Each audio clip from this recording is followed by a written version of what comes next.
परीक्षित जी धीरे धीरे बड़े हो रहे हैं। उत्तर की पुत्री इरावती से इनका विवाह हुआ। जन्मेजय आदि 4 पुत्र हुए। अच्छे ढंग से प्रजा का परिपालन करते हैं।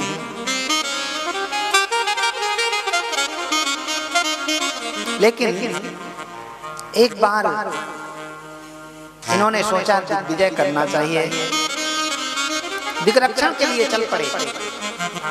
जहां जहां गए महाराज चतुरंगड़ी सेना साथ में थी, लेकिन जहां जहां गए इनको लड़ाई नहीं करनी पड़ी। सब लोग अपने आप इनके चरणों में नतमस्तक होते थे और जहां जहां भी गए इनके पूर्वजों का यश सुनाई देने दिया। इनको देख करके महाराज लोग आपस में चर्चा करते, अरे भाई ये वही परीक्षित हैं, पांडवों के पौत्र। इनको तो कहना क्या, इनके पूर्वजों के तो भगवान साथी रहे, इनके साथ शांति दूत बने, अंग संग रहे, बड़े प्रतापी हैं। लेकिन इनका रथ जब माता सरस्वती के किनारे आया, विचित्र दृश्य देखा। गौ और बैल का जोड़ा। जो गौ है बिल्कुल दुबली पतली है, मानो एक महीने से भोजन नहीं किया हो, और जो बैल है केवल एक पैर से खड़ा है। महाराज को बहुत गलत लगा, बहुत बुरा लगा। राम राम राम राम, इस गौ माता को किसने सताया होगा, इस बैल के किसने 3 पैर काटे। लेकिन जब तक अपराधी को ना देखो दंड दूं किसको। आपस में एक दूसरे से प्रश्नोत्तर कर रहे हैं, दोनों का संवाद चल रहा है। ये गौ कोई और नहीं है, पृथ्वी ही साक्षात गौ है, और ये बैल धर्म ही बैल है। आगे जब बढ़े, अच्छा इनको सुनाई दिया कि मेरे राज्य में कलयुग का प्रवेश हो गया है। थोड़ा सा तो दुख हुआ, लेकिन चलो 2-2 हाथ करने को मिलेगा, इस बात का संतोष भी था। लड़ाई युद्ध करने का मौका मिलेगा, इनको आनंद हुआ। आगे जब चले तो वही गौ बैल का जोड़ा। बैल कहता है, क्यों भद्रे, क्यों माता, क्यों रो रही हो?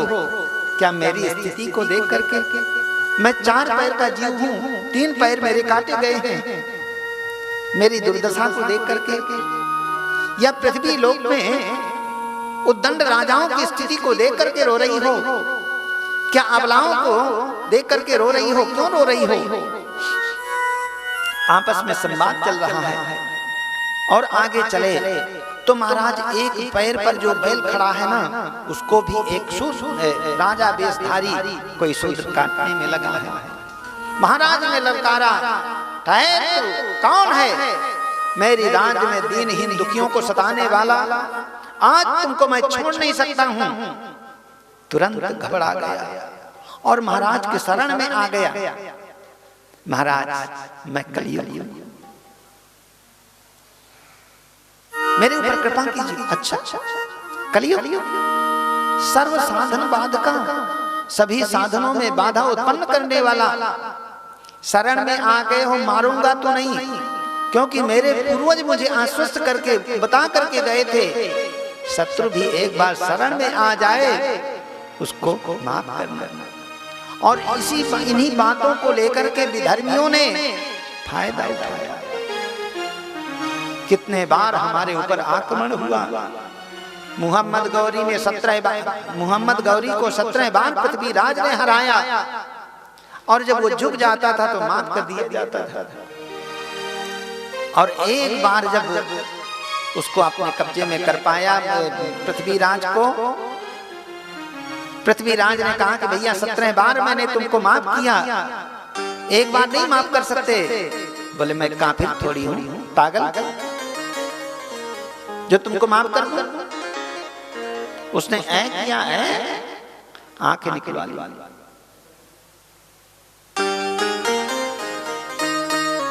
महाराज ने कहा कि तुमको मारूंगा नहीं, हमारे पूर्वज कह के गए थे एक बार शत्रु भी शरण में आए माफ करना, लेकिन मेरी राज की सीमा के बाहर चले जाओ, एक क्षण भी यहाँ ठहरने का अधिकार नहीं है। महाराज कहाँ जाऊं? समुद्र पर्यंत पृथ्वी में आपका राज्य है, मैं कहीं भी जाता हूँ धनुष में बाण चढ़ाए आप दिखते हैं। राजा का शासन यदि कड़ा है, अपराधी कहीं भी हो उसको भय लगा रहता है, और राजा का शासन अगर लुंज पुंज है तो आए गए घुसपैठ होती है। महाराज मुझे भी शरण देनी चाहिए, मिलनी चाहिए। महाराज ने देखा कि माना कि इसमें लाखों अवगुण हैं, पर एक बहुत बड़ा गुण है, केवल भगवान के संकीर्तन से लोगों का उद्धार हो जाएगा, मोक्ष प्राप्त हो जाएगा। इसलिए द्यूतम पानम स्त्रियासूना, जहां पर जुआ खेला जाता हो तुम्हारा वास हो जाएगा, वैश्यागमन होता हो तुम्हारा वास हो जाएगा, हत्या होती हो कत्ल खाना तुम्हारा वास हो जाए, शराब खाना वहां तुम्हारा वास। महाराज ये तो सब गलत गलत जगह है, सोने में भी तुम्हारा वास हो जाए, लेकिन कौन सा सोना? अन्याय से कमाया हुआ सोना, उसमें भी तेरा वास हो जाए।